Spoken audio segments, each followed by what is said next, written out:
Maintenant, ça va chier.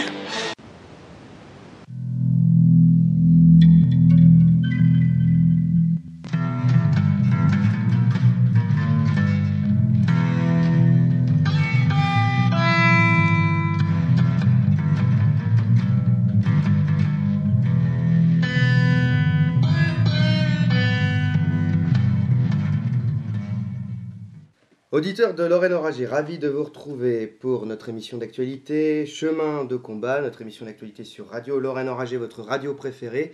Je fais d'ores et déjà une annonce pour ceux qui sont en train de nous découvrir, ceux qui ne nous connaissent pas encore mais qui vont nous découvrir et ceux qui viennent de nous découvrir. Spoiler alerte, c'est donner de l'argent. Merci Perceval, c'est très sympa. Donc il ne s'agit pas que de donner de l'argent. Vous pouvez nous suivre sur notre page Facebook. Je vous invite à aimer cette vidéo, à mettre un pouce bleu, à laisser un commentaire, ça nous aide beaucoup dans les algorithmes, à vous abonner à la chaîne bien sûr.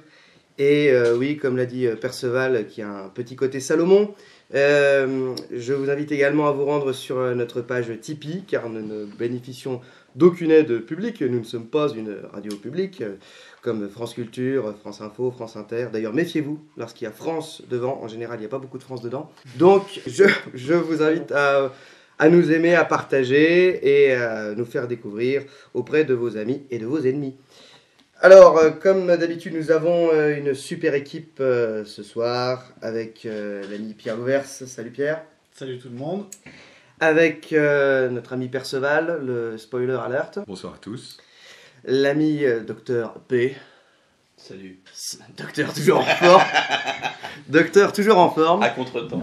Et un nouveau venu qui est Laurent Chang, une plume, haute plume, très bonne plume. Merci. De la revue Éléments. Bonsoir. Et donc pour cette émission, nous allons parler de différents sujets qui peuvent paraître un peu compliqués et qui semblent n'avoir aucun lien entre eux, mais pourtant on va essayer d'établir un fil rouge qui, je l'espère, sera pertinent. Alors, on va démarrer avec une actu chaude. L'actu chaude, c'est bien sûr les Gilets jaunes, on en a déjà parlé lors de notre précédente émission, c'était que ça. Mais pour cette émission, on va aborder les Gilets jaunes sous l'angle de la violence, parce que aujourd'hui, les Gilets jaunes ne sont pas vraiment, en tout cas ça n'engage que moi, mais je trouve que les Gilets jaunes ne sont pas vraiment semblables à ce qu'ils étaient au départ. C'est une succession de bastons entre des jeunes désœuvrés et les CRS. Et en lien avec cette actualité, c'est passé hier, si je ne me trompe pas, nous sommes samedi, donc c'était hier, vendredi 15. Même 15 mars, pardon, oui. 15 mars. Mi-mars. 15 mars, ouais. C'est passé en Nouvelle-Zélande, un événement terrible qui est l'attaque d'une mosquée. Donc très grande violence, une 50aine de morts. Et pourquoi je mets en parallèle ces deux événements ? Parce que je crois que justement ils sont symptomatiques d'une violence de plus en plus prégnante dans nos sociétés modernes. Et me semble-t-il le début d'une fissure de nos démocraties de marché et d'opinion. Alors voilà, j'ai lancé un peu l'idée, je donne la parole à celui qui veut démarrer et commencer. Pierre Louvers, commençons sur la Nouvelle-Zélande. Bon, rappel des faits rapides. Un individu australien de 28 ans, Brenton Tarrant, je crois, quelque chose comme ça, qui a fait 49 victimes en Nouvelle-Zélande, dans 2 mosquées à 20 minutes d'intervalle, après avoir publié un manifeste de 74 pages dans lequel il exprimait ses motivations. Et fait notable, il s'est filmé pendant la tuerie, ce qui a permis au monde entier de suivre les agissements de l'individu pendant 16-17 minutes. Donc ce qu'on peut relever sur cet événement, c'est que je crois que c'est la première fois qu'on a un événement de cette ampleur dans lequel un Européen occidental blanc, c'est un peu comme ça qu'il se définit, réagit à ce qu'il considère comme étant le grand remplacement, ce qui est le titre qu'il utilise pour son manifeste, en réalisant un attentat d'aussi grande ampleur. Donc on a eu quelques attentats aux États-Unis et en Angleterre, mais qui ont fait moins de morts, hein. C'était une dizaine de morts, c'était moins spectaculaire. Donc je pense qu'effectivement ça marque l'entrée dans une nouvelle ère, c'est-à-dire que jusqu'à maintenant l'Occident encaissait des attaques terroristes, et à partir de maintenant l'Occident semble entrer dans la voie de la réponse. Ce qui pose bien sûr le problème des pouvoirs publics qui sont pris en tenaille entre deux camps qui, ne pouvant s'affronter sur le terrain politique, parce que n'ayant pas de représentation, sont obligés de s'affronter de manière indirecte par cibles interposées. Et les cibles ne sont, comme dans toutes les attaques terroristes, ne sont pas des ennemis directs. Voilà. Donc on s'affronte par tir au hasard dans la foule et dans ce qui semble représenter le camp adverse. C'est un peu comme la guerre froide en fait. Oui, on peut Guerre faire froide, ces c'est parallèles. un peu- Oui. ouais. Alors, ce qui est intéressant, c'est que dans le manifeste que j'ai lu, il répond à beaucoup de questions que les journalistes ont posées, ou ils pressentaient que ces questions allaient être posées. Et par exemple, il évoque la théorie du partisan de Carl Schmitt. Bon, il ne cite pas Carl Schmitt, mais il dit que donc on lui demande, enfin, il se demande à lui-même comment il voit son arrestation et son procès. Donc il dit qu'il compte absolument éviter de verser le sang du côté des forces de l'ordre, qu'elles ne se trahissent pas autant qu'en Europe, les forces de l'ordre néo-zélandaises. Donc il espère être arrêté, qu'il plaidera non coupable et qu'il espère recevoir le prix Nobel de la paix dans 27 ans, comme Nelson Mandela, pour les mêmes actes. Donc dans ce manifeste, il y a un petit côté troll. On sent la culture troll de YouTube. Quoi. Oui, on la retrouve un petit peu. Et donc il évoque, plus sérieusement, il dit qu'il se considère non pas comme un criminel, mais comme un partisan en uniforme sur un terrain de guerre. Donc voilà, donc c'est une des choses qu'on retrouve dans son manifeste. Donc voilà pour lancer le sujet, je trouve que... Les médias ont sauté là-dessus parce que ce qui est génial avec un terroriste de ce calibre, c'est que oui, on a la synthèse de l'extrémiste suprémaciste. Alors j'ai encore entendu des gens, je précise ça pour les journalistes, enfin mes camarades journalistes qui écoutent. Je rappelle que suprématiste, le suprématisme, c'est un courant artistique du début du XXe siècle. Hein. Ça n'a rien à voir avec le suprémacisme blanc. Mais bon, c'est juste comme ça. Peut-être je voulais rebondir aussi là-dessus. J'avais prévu de rebondir sur le suprémacisme. Vas-y, pardon. Effectivement, les journalistes parlent souvent de suprémacisme blanc. Ouais. Mais ce mot a peut-être une signification et une pertinence dans certains cas, mais absolument pas dans celui-là et dans la plupart des cas où il l'utilise. Les individus en question ne se revendiquent pas d'une supériorité raciale qui justifie l'éradication de toutes les autres cultures. Au contraire, dans le manifeste, il se présente comme un... Mais je veux dire, c'est pas sa motivation. En plus. C'est pas du tout sa motivation, c'est plutôt une attaque ce qu'il considère comme de vengeance. de défense. C'est le talion. Il réagit à l'invasion en fait, donc c'est pas... Et il considère qu'il est plutôt un avocat de la diversité. Il se demande à lui-même s'il est contre la diversité. Il dit non, je suis plutôt un militant de la diversité. Et pour préserver la diversité, il est bon que chaque culture reste dans ses terres. On lui demande s'il est raciste. Alors il dit oui, je suis raciste dans le sens où on l'entend aujourd'hui. C'est-à-dire que je reconnais les différences raciales et leurs qualités propres. Mais on voit que c'est pas du tout c'est pas un fou furieux qui, au nom de la supériorité de la race blanche, voudrait éradiquer les autres, quoi. En regardant un peu, j'ai aussi noté qu'il se disait éco-fasciste. Ouais, tout à fait, oui. C'est pas mal ça comme thématique.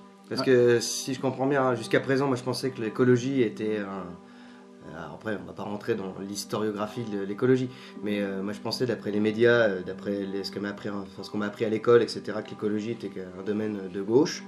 Et puis là, tout d'un coup, je découvre en fait qu'on peut être éco-fasciste, c'est curieux.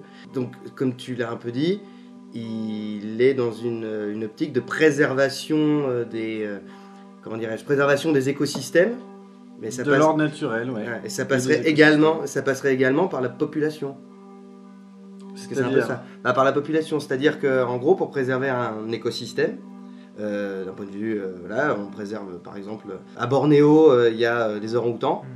Bon, on verrait pas, je ne vois pas l'intérêt par exemple, ou en bon écologiste, je ne vois pas l'intérêt de transbahuter un orang-outan jusqu'à Amnéville, ici en Lorraine, dans un zoo, parce que c'est pas son milieu naturel.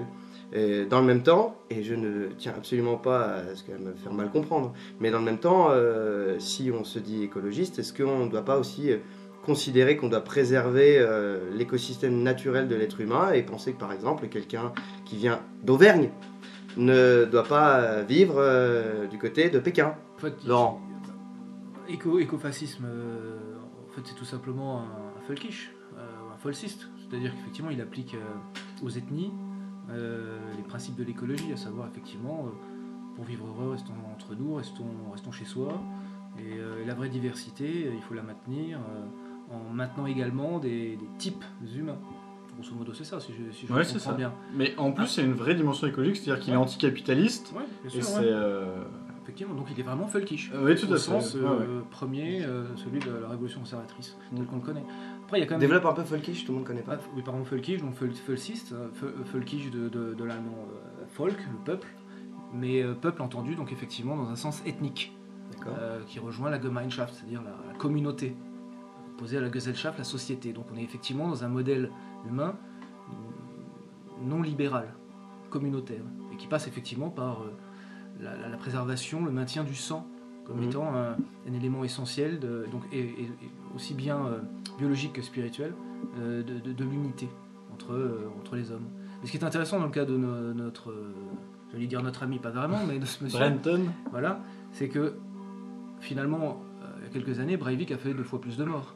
Sauf qu'effectivement, il s'est attaqué à des compatriotes. Là où effectivement on touche à la guerre civile, c'est que là effectivement on a pour la première fois la réaction d'un blanc, qui n'est même pas chez lui d'ailleurs, puisque si j'ai bien compris c'est un Australien en réalité, c'est pas un néo-zélandais. C'est ce que j'allais souligner. Et qui s'attaque effectivement pas à ses compatriotes, pas à des jeunes blancs du parti travailliste néo-zélandais réunis sur une île, mais à effectivement des croyants d'une population étrangère. Reste à savoir, là je pose la question, puisque je n'ai pas étudié autant que vous le dossier, les musulmans auxquels il s'attaque, est-ce que c'était des musulmans immigrés du Moyen-Orient, ou au contraire, effectivement, des Indonésiens, ça mériterait quand même d'être vérifié. J'ai cru entendre lire un témoignage qu'il y en avait un son père était afghan, quelque chose comme ça. Donc peut-être que c'est composite, certainement. Alors, est-ce qu'on a affaire à des migrants? Est-ce qu'on a affaire au contraire à une population qui est très ancrée? Je pense que c'est un peu tôt pour le dire. Ouais. Par contre, je pense, il semblerait, malgré une sorte de blackout un peu médiatique depuis hier, où on nous sort les violons, etc., que l'attaque n'est pas gratuite, c'est-à-dire, ça sera confirmé dans les jours qui viennent, et j'espère que les auditeurs feront peut-être l'effort d'information, mais il semblerait quand même que les mosquées qu'il a attaquées aient des rapports avec Al-Qaïda. Donc c'est quelqu'un qui a ciblé, et c'est quand même une réponse aux attentats de Paris, du Bataclan, etc., et de Charlie Hebdo. Donc il est vraiment c'est vraiment un acte de guerre décentralisé, c'est-à-dire il n'est pas sur son sol, mais il s'en fout, ça rejoint totalement le truc du folkish, quoi. C'est-à-dire il a identifié que la zone néo-zélandaise fait partie de la sphère occidentale, oui, au sens large, et il dit voilà, il y a des ennemis là qui recrutent, ils sont sur notre sol, il y a des liens avec des événements forts qui se sont passés, et c'est intéressant que ça se passe à l'autre bout du monde par rapport à la France, je trouve ça symboliquement très fort, qu'on ait une réponse à Charlie Hebdo à l'autre bout du globe. Aux antipodes. C'est confirmé, c'est que c'est une réponse à Charlie Hebdo? Il semblerait. Il semblerait. En tout cas, il en fait peut-être mention dans son manifeste. Non, dans le manifeste, il fait mention de l'attaque de 2017 en Suède. Ouais. Mais bon, bien sûr que ça s'inscrit dans ce cas. Il y a quand même une réponse, il y a une dimension de réponse quand même là. Et, ce qui est quand même fou, c'est que comment dire, ça se passe à l'autre bout du monde, quoi. C'est-à-dire qu'il fallait qu'il y ait un type complètement énervé, on va dire, pour X raisons, pour qu'il y ait une réponse de l'Occident. Et ce qui est assez navrant, c'est qu'au final, j'ai aucun espoir que ça change quoi que ce soit. C'est-à-dire que pour moi, ça va être une occasion supplémentaire à Big Brother, si on veut, de nous mettre la tête sous l'oreiller, quoi. Et ça va augmenter la capacité, pas la capacité, mais la probabilité que ce genre d'événement arrive. Moi, ça faisait plusieurs mois que je me disais, ça va finir par arriver, qu'il y a un blanc qui pète un câble et qui a nettoyé une mosquée. Bon, bah voilà, Cassandre a parlé. Ça vient d'arriver. Maintenant, la suite, c'est, il ne faut pas s'y tromper, et je pense qu'on en parlera après avec les européennes, c'est là on va se prendre quelque chose de fou en termes de propagande. Quoi. il ne faut pas penser que... Et c'est là aussi où il faudrait calmer un certain nombre de gars d'extrême droite, mais vraiment, vraiment trop cons, qui sont plus dans une espèce de quête identitaire personnelle plutôt que dans un réel combat politique. Il faudrait calmer ce genre de gars parce qu'il va falloir voir les conséquences de ce truc-là. C'est-à-dire que je pense que in fine, dans les mois qui vont venir, ça va être juste le prétexte pour, une fois de plus, faire fermer sa gueule à toute la résistance. Je ne vais pas dire identitaire, mais si identitaire européenne. Je te donne la parole, je vous donne la parole après, mais juste pour être bien clair, si j'ai voulu justement aborder cet événement à chaud, c'est parce que j'ai tout de suite compris, étant journaliste, je sais comment ça fonctionne, j'ai tout de suite compris que les médias allaient sauter sur l'occasion pour rentrer dans l'éternel binaire, regarder et faire des équivalences. Des amalgames. Des amalgames, mais après, quand je dis équivalence, c'est-à-dire qu'aucune perception politique de l'événement, on sera dans... vous voyez, il n'y a pas que des terroristes, par exemple, je prends l'exemple à dessein, mais il n'y a pas que des islamistes, il n'y a pas que des machins, non, il y a toujours des équivalences à, et finalement tout se vaut. Il suffisait par exemple de regarder les commentaires de beaucoup de gens sur Internet, beaucoup de gens notamment à consonance, on va dire, arabo-musulmane, qui expliquait que, regardez, là les médias, vous n'arrivez pas, sortez-vous les doigts du derche si je puis dire, vous n'arrivez pas à dire terroriste. Alors que c'est un terroriste, il est comme les autres, regardez, la religion c'est le problème, etc. Machin, quand est-ce qu'on se débarrassera des religions, etc. etc. Et une fois de plus, les médias passent à côté. C'est-à-dire qu'une fois de plus, il y avait vraiment possibilité de faire ce qu'on essaye de faire là, à savoir essayer de montrer que, comme l'a dit Laurent, comme l'a dit Dr P ou Pierre Ouvert, c'est bientôt Perceval, c'est que on est, je crois vraiment, on est à la fin d'un cycle, et d'où le rapport avec les Gilets jaunes, c'est qu'on est proche de la fin d'un système politique qui est la démocratie de marché et d'opinion, qui meurt en fait de son propre corps doctrinaire, qui est par exemple une de ses principales, comment dirais-je, une des principales mantras qui est le multiculturalisme. Après, est-ce que je vais... Bon, je vais à nouveau résumer, mais d'après vous, est-ce que je vais trop loin ? Non, je pense pas que tu ailles trop loin, et d'ailleurs, je recommanderais à nos auditeurs faire de la concurrence à des amis. Il y a les dernières vidéos de Michel Drac qui parlent vraiment de la fermeture de la parenthèse de l'individu occidental autocentré et de son système politique. La parenthèse se referme, c'est la réponse à 68. Je pense qu'on c'est pas le seul à l'avoir souligné, c'est quand même enfin, ça, c'est gros comme le nœud de la figure. Mais les médias ne sont pas là pour nous dire ce qui se passe. Je veux dire, peut-être que toi tu aimerais bien qu'il y ait une nouvelle forme de média, mais le média n'est pas là pour ça. Le média il est là pour valider le récit du système en place. Officiel. Donc faut pas s'attendre à entendre ça là-dedans. Je veux dire, les médias tomberont comme le reste. Mais ça sera probablement justement intéressant, je pense, lors de la prochaine émission, de revenir sur le sujet, de voir comment les médias ont traité la question. Après, moi, il me semble que vous n'allez pas trop loin quand vous parlez effectivement de guerre civile qui arrive.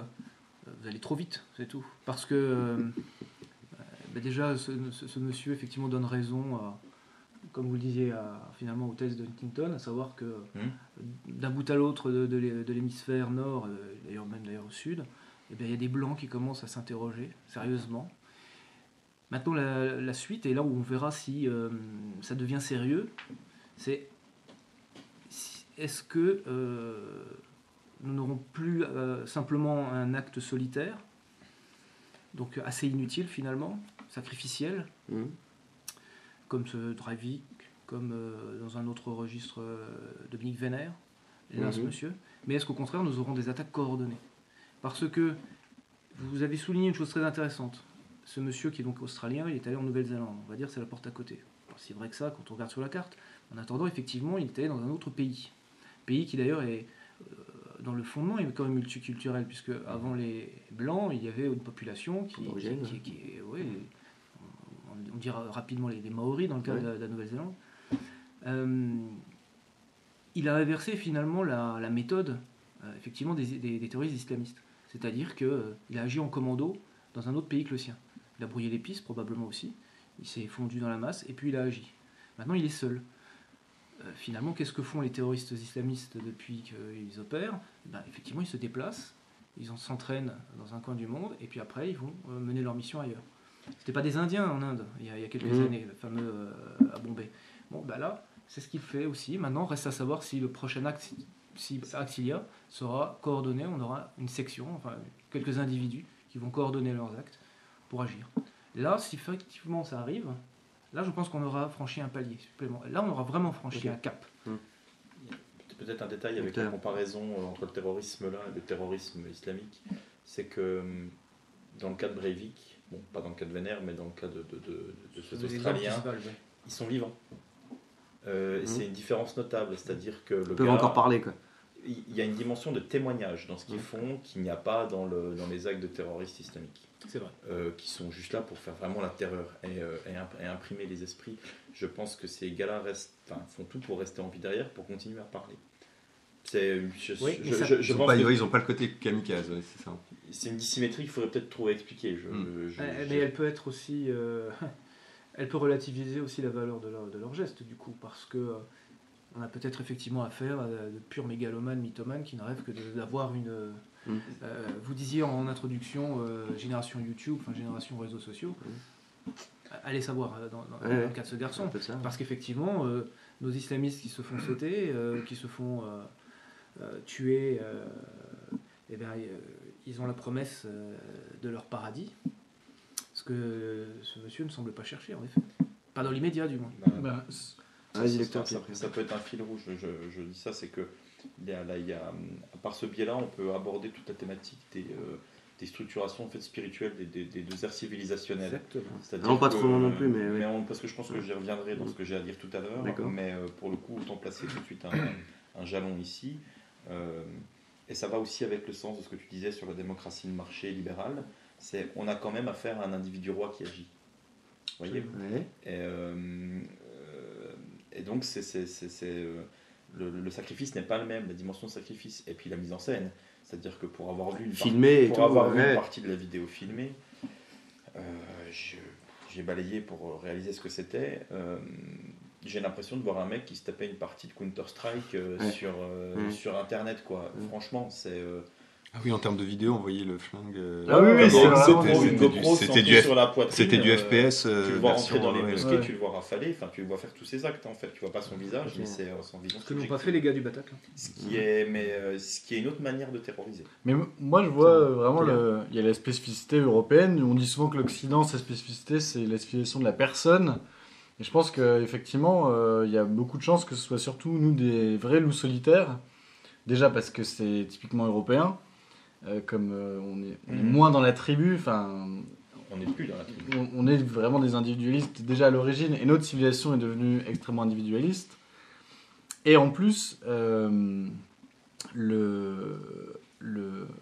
terroriste en question fait sa propre psychanalyse. Donc il dit effectivement, moi je suis un introverti, je fais partie des doomers, donc c'est après les boomers, c'est la génération des geeks, quoi. Voilà, on est là, no future, rien du tout. Donc il a conscience de ça. Et quand on lit le manifeste, je ne vais pas dire qu'il est brillant, mais il a vraiment une certaine forme d'intelligence. Il sait ce qu'il fait, il est conscient des limites de ses actes, il voit les conséquences possibles. Donc par exemple, il sait que son nom va être oublié rapidement. Bon, à part Breivik, il relève que dans les différents attentats, on oublie les noms des terroristes.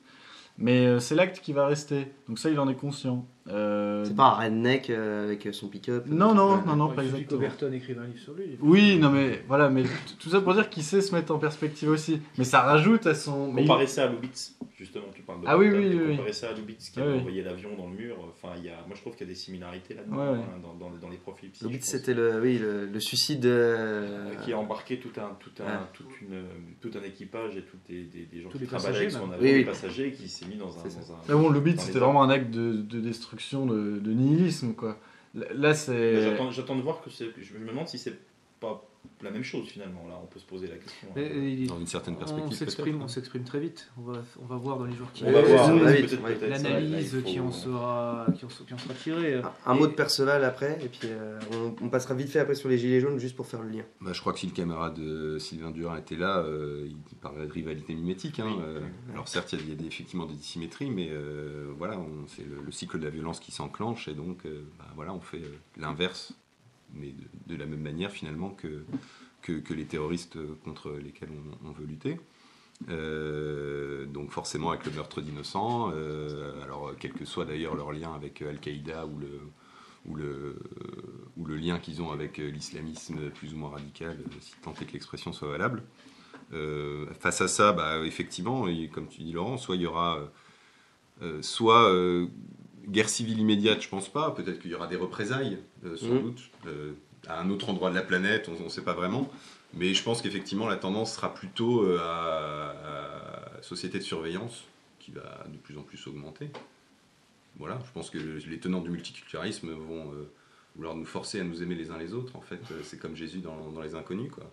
Vous allez vous aimer les uns les autres, bande de fils de pute, quoi. Enfin, c'est... Et du coup, pour ça, pour que la société, pour que leur idéal de société multiculturelle tienne, pour qu'il ne soit pas une société multiconflictuelle comme elle est de fait et de nature, on va augmenter la surveillance et puis c'est ça qui va se passer. Donc la guerre civile, pas forcément.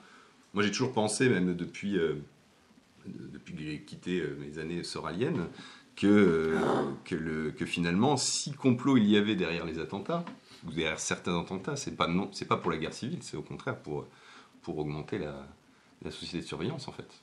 Ceci, c'est un beau pied de nez, la société de surveillance, justement, c'est qu'on voit que quand les gens veulent vraiment, rien ne les arrête. Attends, avec la reconnaissance faciale bientôt, des caméras partout, oui, mais c'est des gens... l'ADN, il y a des trucs de surveillance qui vont exploser dans les années à venir, quoi. Oui. Et dans 5 ans, c'est déjà le cas, quoi. Pour moi, c'est fait pour surveiller Madame Michu qui veut gratter 50 € sur ses impôts. Je pense que pour quelqu'un qui veut vraiment être hors limite, les contraintes modernes ou postmodernes ne seront pas viables.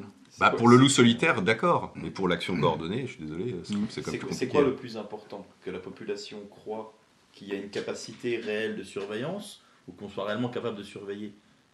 Je veux dire, l'État peut faire croire qu'il est capable de surveiller. Il y a l'histoire de la surveillance faciale, la reconnaissance faciale en Chine, là, qui sont en train de déployer, etc. Mais, enfin, je veux dire, a priori, on ne sait même pas si ça marche au final. C'est la seule chose qui est importante, c'est que la population croit que ça marche. C'est juste. Et là, on est dans l'opération de terrorisme d'un État totalitaire pur, en fait. C'est-à-dire, si vous franchissez telle limite, nous avons les moyens de vous choper. Ça n'empêchera pas les loups solitaires. Les actions coordonnées non plus, je pense pas. Parce qu'en réalité, on a des exemples, des précédents de surveillance généralisée, la NSA aux États-Unis qui a surveillé je ne sais pas combien de quantités de flux d'informations, etc. Ça n'a rien rapporté en sécurité intérieure. Par contre, les gens ont flippé. Et ça a marché. Donc la peur, comme toujours, quoi. Et puisqu'on parle donc de peur et d'action coordonnée, un petit mot juste en lien avec ça sur les gilets jaunes qui en sont, alors on est à combien 18e. C'est l'acte 18 ultimatum aujourd'hui. 18e acte. Voilà. Encore un film avec Vandal. Je rappelle, mi-mars, ça fait 4 mois. 4 mois que maintenant les gilets jaunes sont lancés. Mais dans cette idée finalement presque je sais pas, je peux même plus expliquer finalement ce que c'est que les gilets jaunes aujourd'hui, mais je relance tout de même, s'ils nous écoutent, l'invitation aux représentants gilets jaunes de Lorraine avec qui j'espère nous ferons une émission. Ça va se faire. Je ne comprends même plus en fait quelle est l'idée aujourd'hui. C'est de la casse, c'est uniquement de la casse, de la violence, ou il y a encore quelque chose de bon à retirer de tout ça? Là, il y a Éric Drouet qui a fait une déclaration en disant que ce serait sa dernière manifestation aujourd'hui, parce qu'il disait ça sert à rien. Parce que tu dis la casse à la violence, c'est quand même très ciblé dans les gilets jaunes. C'est soit casseurs, soit les Black Blocs en partie, soit certains gilets jaunes, c'est vrai que quand même la plupart, c'est quand même évident, ne sont pas du tout des violents, etc. Mais il est vrai que Lapierre avait posé une bonne question, il dit, mais au fond, est-ce que tous les gilets jaunes n'ont pas cette ambivalence? À la fois je suis pacifiste et à la fois j'ai quand même envie de tout casser, quoi. Donc qu'est-ce que ça va être la suite? C'est sûr que les manifestations, on voit bien que ça marche plus, et Éric Drouet en prend acte. Et qu'est-ce que ça veut dire ensuite la suite des actions? On ne sait pas. Mais en tout cas, je pense que de plus en plus, il va y avoir une prise de conscience que la manifestation, c'est bien, mais ça ne mène à rien, quoi. En France, du moins, on est tellement habitué, ça vaut mettre 1 million, 2 millions de personnes dans la rue, il n'y a rien qui va changer. Donc, il va y avoir, à mon avis, et c'est déjà en cours depuis quand même un certain temps, un nouveau mode d'action chez les Gilets jaunes, de nouveaux modes d'action qui vont se mettre en place. Pierre-Yves Rougeron disait la dernière fois au Club du Mercredi qu'il faut qu'une contre-société se mette en place. Et en fait, faire comme mai 68, quoi. Mai 68, il n'y a pas eu de révolte physique, mais à la fin, les idées ont gagné. C'est une prise de pouvoir lente, quoi. Et là, voilà, c'est très clairement vers ça, à mon avis, qu'on va tendre. Peut-être des actions aussi un peu ponctuelles, là, comme à l'aéroport de Paris, il y a eu quelques temps. J'ai vu ça aussi. Voilà, des actions, je sais pas, dans effectivement, des Starbucks, des trucs comme ça. Des actions un peu plus happening, en fait, et qui vont retrouver un peu une certaine fibre qu'on avait en mai 68. Mais oui, effectivement, le mouvement de juste manifester, je pense qu'il touche à sa fin. Et surtout qu'on voit bien qu'on est passé à un moment donné des ronds-points à la ville. En ville, finalement, c'est drôle, on est retourné sur le terrain des CRS, quoi. Les CRS avaient beaucoup de mal sur les ronds-points. On voyait bien que quand ils étaient sur les ronds-points, ils étaient à 4-5, ils étaient 10 des fois. C'est pas leur terrain de jeu ou de chat, je sais pas comment on peut dire. Le fait d'aller en ville, c'est bien parce que c'est la France périphérique qui va montrer à la France de citadine qu'elle existe, mais en même temps, on voit bien les défauts que ça a. Cordon de CRS, là où on les retrouve, ils sont plus facilement sur leur terrain de jeu, et infiltration de l'extrême gauche, les Black Blocs, etc. Et on voit bien que le mouvement a, au moins pour une partie, un peu pourri de l'intérieur, quoi, à cause de ce truc qui va en ville. Donc voilà, est-ce qu'on va après avoir le mouvement décentralisé qui sera concentré dans les villes, avoir un autre mouvement un peu comme un cœur qui va se rééclater et tomber dans un truc un peu plus éparpillé, à voir. À voir. Un petit mot les gars, puis après on passe au C'est un mouvement qui n'avait pas de corps doctrinaire. Donc de toute façon, on dit pourri de l'intérieur, mais c'est l'intérieur de quoi en fait? Est-ce que c'est à un moment donné, il y a une réelle unité? Peut-être dans l'idée de se retrouver puis de pousser un coup de gueule, ouais, dans l'idée révolte. C'est la seule unité qu'il y a. Mais c'est la seule unité qu'il y a, donc en gros c'est un fourre-tout. On a bien vu au début que on a récupéré toute une liste de doléances qui était extrême gauche, extrême droite, antifiscale. Enfin, il y avait de tout, quoi. Et donc, le seul intérêt qu'il y aurait pu avoir à ce mouvement, c'est d'avoir refait du lien social. Enfin, lien social. J'aime pas parler de lien social parce que j'ai l'impression de parler comme un syndicaliste, mais de faire que les gens se rencontrent, vous voyez, qui reparlent un peu. Lien social dans le bon sens du terme, quoi. Ouais. C'est organique comme mouvement en fait, c'est ça, ouais. C'est un mouvement organique. Je sais même pas si c'est pas organique, enfin on a fait l'émission la dernière fois sur ce sujet. Lapsus révélateur.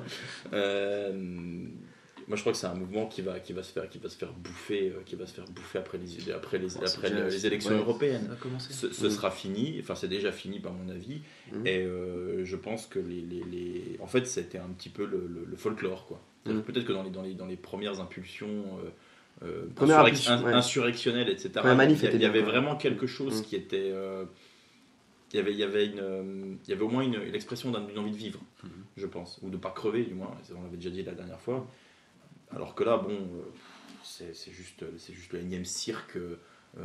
J'ai l'impression de voir une manif de cégétistes, quoi. Je veux dire, c'est donner plus de flouze, on veut être plus écouté, et puis on se fait traiter par les CRS. Ça casse un peu plus parce que apparemment c'est devenu un peu le folklore aussi de la chose, et puis que les tensions augmentant dans le régime de la violence, ça devient la norme, mais c'est tout, ça n'ira pas plus loin, ça va se faire retourner comme n'importe quelle manif de gauche des dernières années. Quelle est la dernière manifestation qui a réussi à faire plier un gouvernement? Je crois que c'est le CPE. 2005. 2006. Et derrière, et puis ils s'en foutaient, c'était sur une loi marginale. Oui, c'est sûr. Attends, ils ont lâché un truc, c'était que dalle. Mais surtout ce qui est retraite, SNCF, tout ça. Mais la pilule, elle est passée à chaque fois. C'est tout. Alors, c'est pas parce qu'il y a peut-être des Manif pour tous, c'est un bon exemple aussi. Il y a Manif pour tous. Il y a un million, machin, et puis au final. On va pouvoir faire la transition avec les européennes, je pense, justement, parce que, en fait, là, j'ai vu l'entrevue plutôt, pour parler français, de Philippe de Villiers là, sur son dernier bouquin.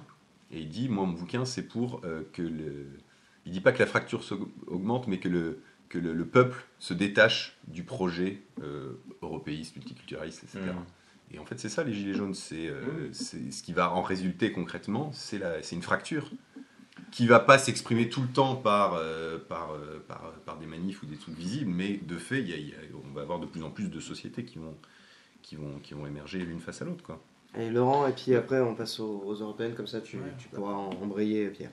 C'est-à-dire que cette fracture, effectivement, cette fracture, elle a déjà été largement théorisée par Christophe Guilluy.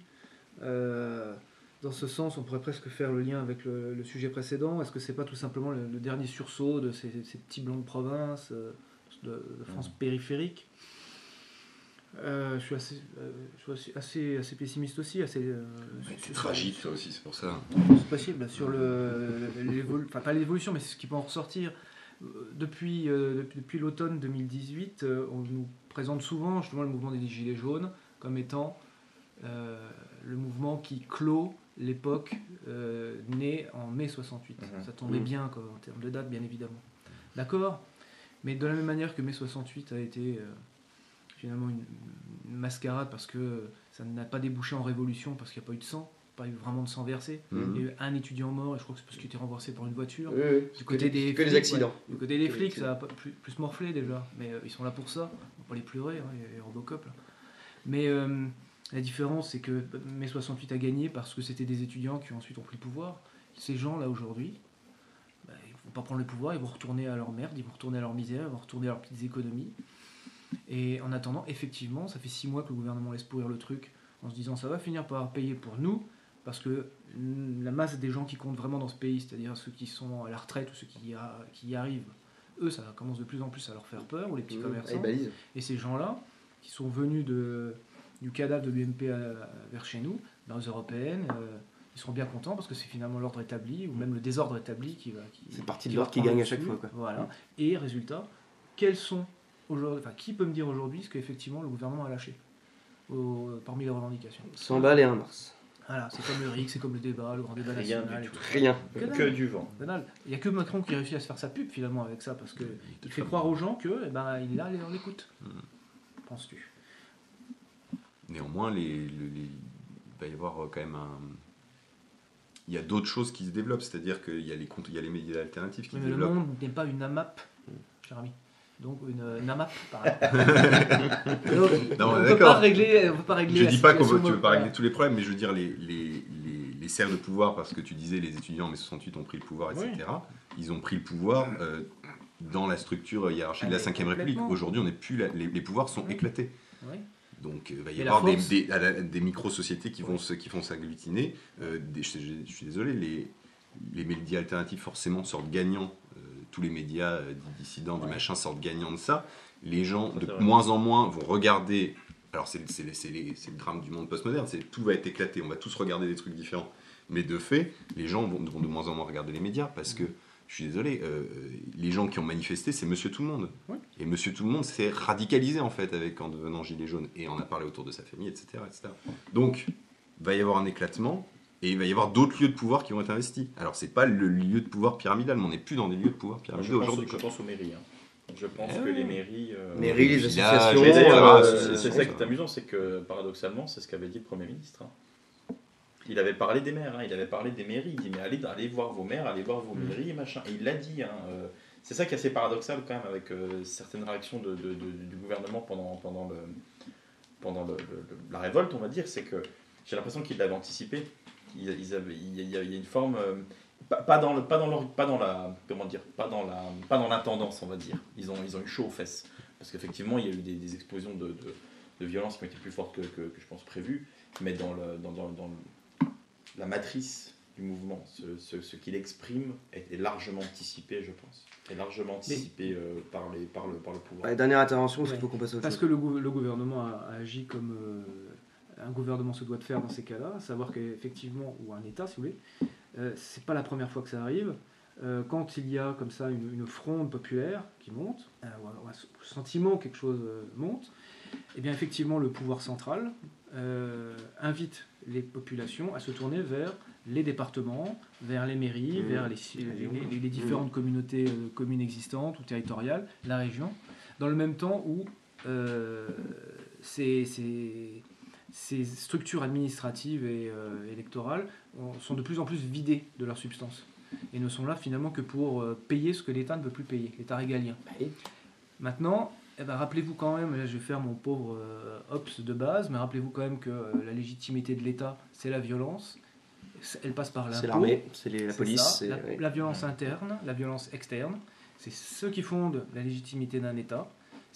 On assure la sécurité des populations contre un impôt. Si les gens effectivement décident d'arrêter de payer les impôts là, ça va commencer véritablement à entrer dans le dur. Il faudrait que ce soit comme en Argentine. Alors dans ces cas-là, les fonctionnaires, parce que dans notre pays on avait quasiment 6 millions, le jour où les fonctionnaires seront plus payés, alors là par contre vous pouvez être sûr qu'effectivement la voiture va être retournée. Tu parlais des Robocop, si demain les Robocop ont plus leur pension, c'est fini. C'est comme les gardes nationaux qui en 90 se mettent du côté en 1700 j'entends, se mettent du côté de la population. Parce que finalement eux aussi considèrent qu'ils ont les mêmes revendications. On n'en est pas là. D'ailleurs, en Argentine, ça s'est pas bien terminé parce que le grand frère nord-américain est intervenu. Encore une fois, je vois pas en quoi l'État est véritablement bousculé dans cette histoire. Allez Pierre, conclusion, on passe aux élections. Ouais, je voulais finir là-dessus. Moi, non, l'acte 18, là, je le vois d'un œil plutôt sympathique. En fait, ça dépend de ce qu'on attendait du mouvement. Effectivement, il n'y avait rien dès le début, il n'y a pas de doctrine. C'est en gros des gens qui ont vécu pendant 40 ans dans une société de consommation, auquel on dit qu'il va falloir un peu moins consommer. Et vu qu'ils n'ont plus que ça, forcément, ils râlent. Par contre, là où je vois que c'est positif, c'est que, pour revenir avec le sujet précédent, c'est une forme de terrorisme. Le bourgeois parisien, il est terrorisé, quoi. Plus ou moins, on se comprend. Mais il commence un petit peu... En fonction des actes, il y avait plus ou moins de tension. Là, par exemple, voir le Fouquet's brûler, c'est quand même assez jouissif. Même si c'est fait par des antifas ou Black Bloc, on s'en fout. Ça crame et c'est bien dans une logique de monter les tensions. Et le truc très intéressant chez les Gilets jaunes, c'est qu'il y a le mélange de gentils manifestants qui n'ont pas l'habitude, qui retiennent l'action des flics. Les animateurs et puis, BAFA. Au milieu de ce... ouais, voilà. Et puis, au milieu de ce ventre mou, t'as des activistes. Donc, il se trouve que là, c'est les antifas. Bon, il y a eu un petit peu d'extrême droite aussi, mais c'est les antifas qui ont le lauréat de la violence pour l'instant. Et ils arrivent à détruire des rues entières, quoi, comme les Champs-Élysées. Moi, je trouve ça très positif, quoi. Parce que si chaque samedi, le Fouquet's part en flammes, mettons qu'avec une bonne assurance, le mardi, le Fouquet's s'est restauré. Si ça arrive toutes les semaines, c'est quand même... ça change quelque chose dans l'esprit de Lucifer, la... Non, mais je veux dire... Le pur regard luciférien sur la situation, quoi. Si le mouvement prend de l'ampleur, ou que d'autres mouvements prennent cette habitude d'aller à la capitale et de plus seulement manifester, mais de cramer, en fait, c'est tout le système actuel qui est remis en question, parce qu'aujourd'hui, on vit dans des grandes métropoles, parce que c'est sympa, voilà, on vit bien, on est des Parisiens.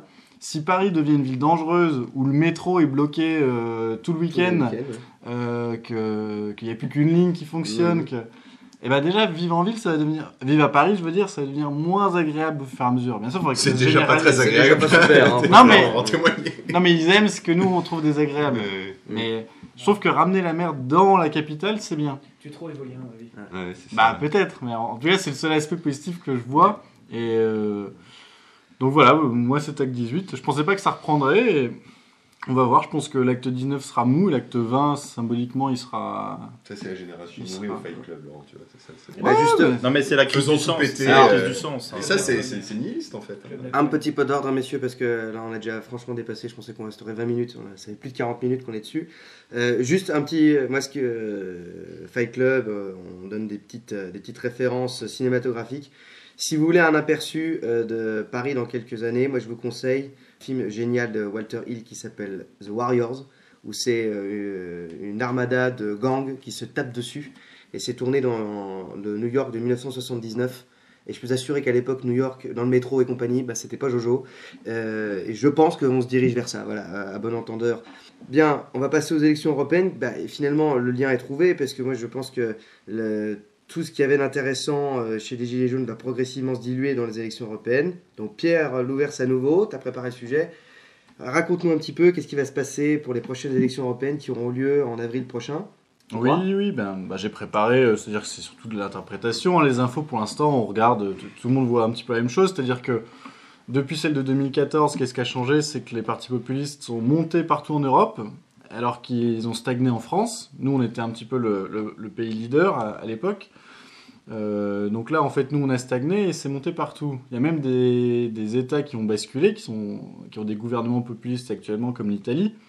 Donc l'enjeu a beaucoup changé, parce que la stratégie du Front National en 2014, le discours, c'était encore celui de la sortie, du Frexit. Maintenant, ça paraît un peu dépassé tout ça. C'est-à-dire que paradoxalement, plus les partis qu'on appelle eurosceptiques, mais en fait qui sont juste des partis populistes, se rapprochent du pouvoir dans les États, plus ils vont avoir de l'influence au Parlement européen aussi, voire même à la Commission, parce que c'est la Commission qui dicte le jeu, mais la Commission, elle est composée des États, en fait. Ce sont les États qui envoient un commissaire. Donc c'est en fonction de la couleur politique de l'État qu'apparaît la couleur politique de la Commission. Donc je trouve que voilà, ce qu'il y a à dire sur cette élection, c'est que les enjeux ont changé. Bon, probablement que les partis populistes, qui sont encore divisés en 2 grands groupes au Parlement, n'auront pas la majorité pour cette fois. Par contre, le fait qu'ils prennent de l'ampleur est quand même relativement significatif. J'ai l'impression que ça monte doucement et que ça ne freine pas. Et un dernier point à relever qui est intéressant, c'est l'Europe de l'Est. Les partis de droite extrême, on va dire, pour pas dire d'extrême droite, comme le parti de Orban en Hongrie, étaient encore inclus dans le PPE, donc le groupe de droite molle au Parlement européen. Et effectivement, pour nous, droite molle, c'est Juppé, pour eux, droite molle, c'est Orban. Alors, il y a des dissensions, et on voit qu'ils ont... Alors, je ne sais pas ce que ça a donné, je crois qu'ils ne l'ont pas encore fait, finalement, mais je croyais que le PPE avait lancé une procédure pour exclure le parti d'Orban de... Le Fidesz. Ouais. Donc, Attends, je comprends pas. Ça veut dire que le PPE considère que maintenant Orban, considère que c'est trop costaud ou trop mou? Oui, c'est trop costaud, d'accord. C'est-à-dire que les valeurs du PPE ne sont plus compatibles avec la politique d'Orban. C'est Juncker. Voilà. Le PPE, c'est Juncker. Oui, il faut quand même voir que Orban et Juncker sont dans le même groupe au Parlement européen. Ah oui, d'accord. C'est quand même assez intéressant. Ah oui, d'accord. Donc si jamais par contre, vous voyez, si tous les partis de droite conventionnels d'Europe de l'Est basculent de fait dans les groupes populistes, parce qu'ils sont exclus des groupes conventionnels dans l'Europe de l'Ouest, ça peut aussi modifier l'équilibre des forces à terme. Bon, la Hongrie, c'est 10 millions d'habitants, je crois que c'est une dizaine ou une quinzaine de députés européens. Oui, c'est pas énorme. C'est sûr. Mais si la Pologne bascule aussi, voilà, on peut arriver à des choses intéressantes. Et juste, je réagis, puis après, je laisserai les autres parler. Si le PPE vire, entre guillemets, tous les représentants d'extrême droite de l'Est, est-ce que finalement les pays de l'Est vont pas... Est-ce que ça pousse pas les pays de l'Est à quitter l'Union? Ah non, ils ont tout intérêt à rester. D'accord. Parce qu'ils sont... financièrement, ils sont bénéficiaires. Donc c'est tout le jeu de Orban d'ailleurs, c'est arriver à garder les sous tout en renvoyant dans les cordes tous les donneurs de leçons. Ouais, donc c'est du Holiday on Ice qui pourra pas durer longtemps. Ça dépend, parce que pour pouvoir virer un pays, il faut justement être en position de force. Alors là, ils sont en train de perdre la position de force. D'accord. Le Royaume-Uni qui disparaît aussi, c'est un pays occidental, culturellement et politiquement. Donc l'Europe occidentale aujourd'hui, ça se résume à la France, qui est vraiment, on est la honte de l'Europe. L'Espagne, qui est encore un pays gauchiste, mais c'est en train de changer, peut-être un petit peu. Et puis il reste les Suédois, là, complètement dégénérés. Et puis l'Allemagne, qui est en train de basculer. Amis suédois. Amis suédoises. Non mais c'est intéressant de voir que l'idéologie dominante dans l'Union européenne ne se résume plus qu'à 3 pays et demi, globalement. L'Autriche, la Hongrie, la Pologne, ça commence quand même à faire l'Italie, c'est plus 1 ou 2 pays. Donc voilà. Donc on peut changer l'Europe de l'intérieur. Non, parce que c'est très difficile de changer les institutions. C'est surtout les commissions, il y a les traités. Oui. Mais c'est parce qu'on croit encore, ça c'est le syndrome Asselineau, on croit que les règlements doivent être respectés. Mais personne ne respecte jamais rien. Regardez la règle des 3%. Elle n'est pas respectée, on s'en fout. Il suffit juste d'avoir le rapport de force en sa faveur dans le Parlement, dans les institutions en fait. Il faut que les hommes soient d'une couleur politique. Et toujours dans cette optique de violence finalement, là progressivement qu'on ait besoin de changer de l'extérieur ou de l'intérieur de l'Union Européenne, est-ce que de toute façon c'est pas voué à une dislocation quoi? Non, moi je pense pas. Évidemment que si. Moi je pense. Dr P, vas-y. Écoutez, franchement, je pense qu'on fait tout un foin des élections européennes à chaque fois, alors qu'en réalité elles n'ont jamais changé grand-chose. Jusqu'à maintenant.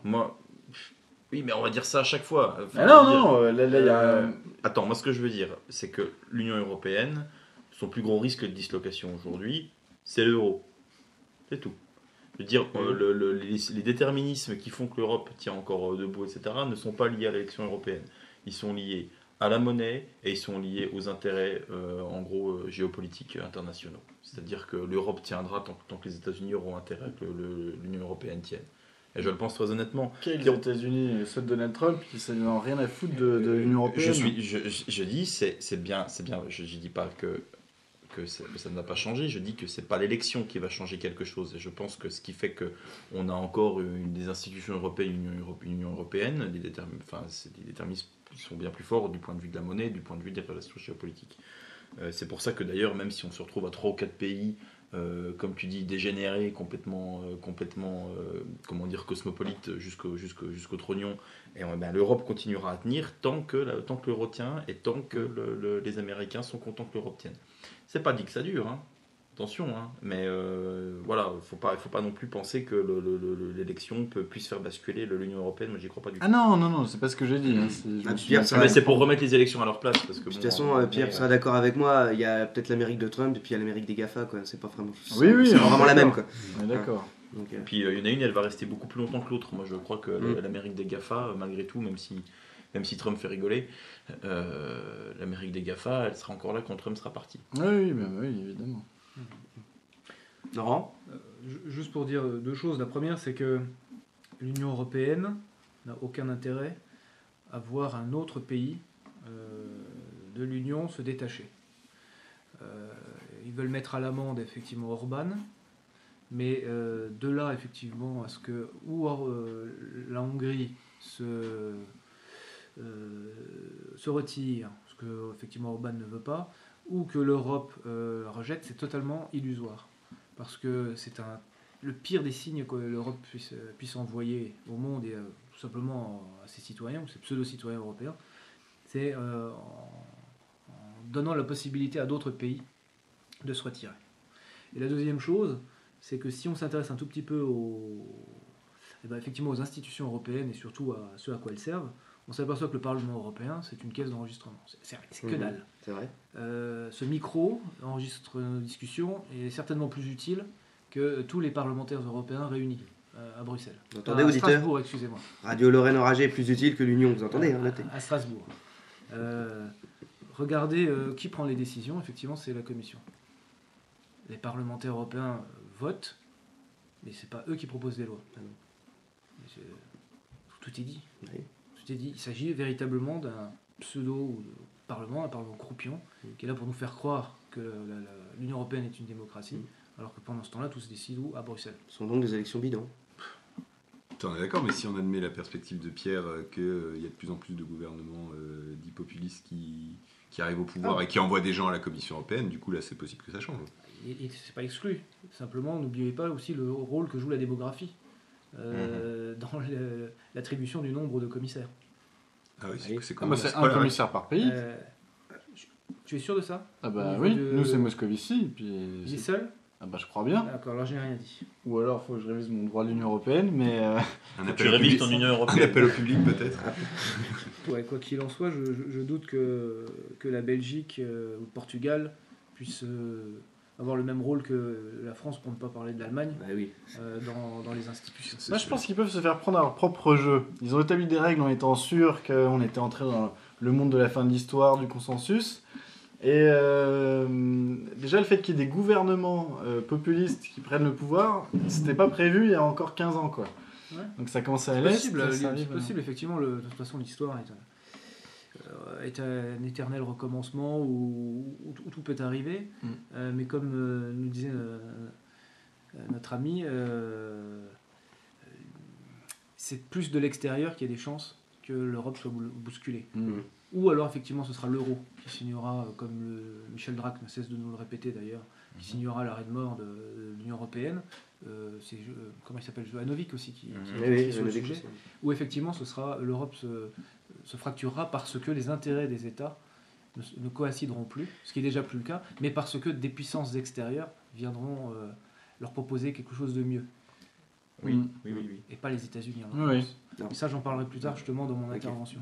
Donc Perceval et puis le docteur qui voulait dire quelque chose. Bah, juste petite parenthèse, du coup il y a le bouquin de Villiers dont j'ai parlé tout à l'heure là, qui acte, c'est déjà ce qu'on savait plus ou moins, mais tout le monde n'était pas au courant, c'est que Philippe de Villiers, qui a sorti un bouquin donc, qui a un peu plus d'écho, on va dire, médiatique que François Asselineau, qui avait déjà dit ça. C'est savoir la fondation de l'Union Européenne, largement poussée par les États-Unis. Et là, c'est dire, quel scoop! Mais oui, mais... Non. Mais oui. Et alors donc, là, je tombe des nues. Incroyable, hein. Et du coup, là, il sort vraiment tout dans son donc bouquin. c'était pas du complotisme? Bah non. Oh là là. Alors vraiment, je suis déçu. Hein. Et du coup, voilà, il montre bien les liens. Quand France Inter me dit que c'est du complotisme, moi j'écoute. Hein. Je suis désolé, mais bon, ça n'engage que vous. Bon, allez, vas-y, continue. Il montre bien que voilà, les liens entre Monnet, Schuman et la CIA, etc. Et c'est maintenant des choses incontestables. Alors, ce qui est très drôle, c'est que dans les médias, ils disent non, mais c'est pas un scoop. Genre, on l'a toujours dit. non. Alors que les mecs, il y a déjà des montages qui circulent sur Internet pour montrer qu'ils disaient l'inverse 2 ans avant, quoi. Ouais. Parce qu'ils le savaient même pas. C'est des oui, en fait, je pense que c'est plutôt ça. Je pense qu'ils étaient même pas au courant.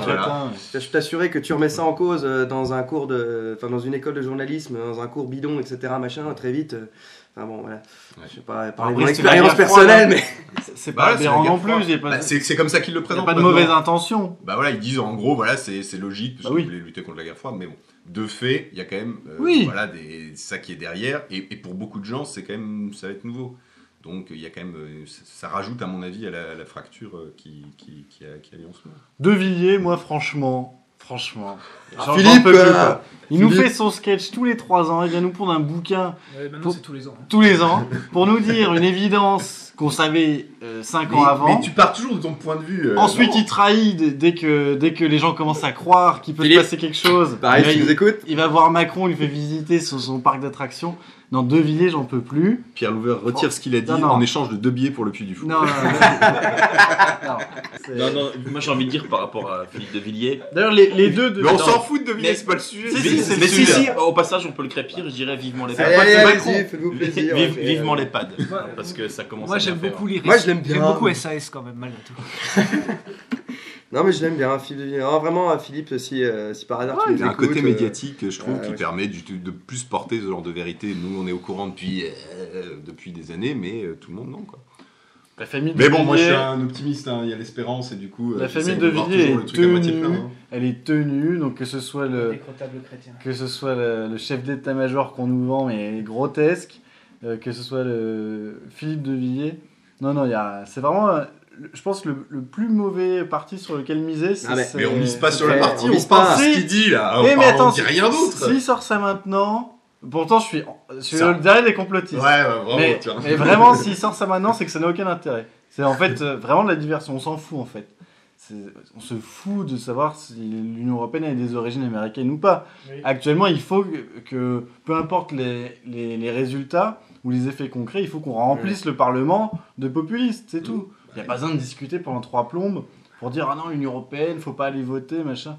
Je pense qu'il y a une stratégie peut-être, c'est pas forcément du complotisme, mais c'est de diviser les anti-euros en souverainistes qui vont plus voter pour l'Union Européenne, qui font le boycott, et les populistes qui, eux, essayent de pousser à l'intérieur. Oui. Donc de diviser les voix. Il faut que tout le monde aille voter à l'intérieur. Et les Asselineau et compagnie... Est-ce que ce serait pas du racolage pour récupérer les Soraliens ? Jouer sur la fibre complotiste. Soralien, en termes électoraux, ça vaut rien du tout. Combien de divisions ? Alors, je précise, les Soraliens sont les bienvenus pour écouter Lorraine Oragé. Les Soraliens sont les partisans d'Alain Soral. Calmez-vous sur la contribution. Sont les partisans d'Alain Soral. Après, j'assume mes propos. Taisez-vous, El Kabash. J'assume mes propos. Ça y est, c'est bordel. Écoutez, vas-y, docteur. On connaît très bien quand même le penchant et l'appétit pour les milieux soraliens, clairement, contre-culture, etc. Pour tout ce qui relève du complot, du truc... D'une certaine forme de culture YouTube. Voilà, de ce truc-là. Okay. Donc, je pense qu'il y a peut-être, enfin, c'est une hypothèse, peut-être qu'ils jouent aussi sur ça. Et à savoir que c'est cette appétence-là pour le complot. Je ne vais pas dire le complotisme, vraiment pour le complot, pour réfléchir à la question du complot, c'est quelque chose qui est aussi répandu chez les Gilets jaunes. Donc, il y a peut-être une stratégie de com' aussi. Non, pour ramener dans le giron certaines personnes. Voilà. Juste pour faire honneur, honneur à nos... La dernière intervention alors. Restez centrés sur les élections. Et après tu pourras conclure. Personne, calme-toi. Restons sur les élections européennes quand même. Ne parlons pas trop de Sora les compagnies qui lui devront Philippe de Villiers. Bon, voilà, par son côté, moi je trouve qu'il a un côté sympathique. Tu vois. Vieille baderne, orléaniste. C'est mignon quoi, mais effectivement là-dessus, moi je suis un peu comme. Je rejoindrai Pierre en disant. Dès lors où il a sorti ça et que de toute façon les médias ont dit ah mais de toute façon on savait, c'est plus opérant et je vois pas vraiment le truc. Mais bon, alors on reste sur les élections européennes, allez, on terminera après sur le sujet. Donc vas-y Pierre, tu voulais dire quelque chose? Oui, je voulais juste dire justement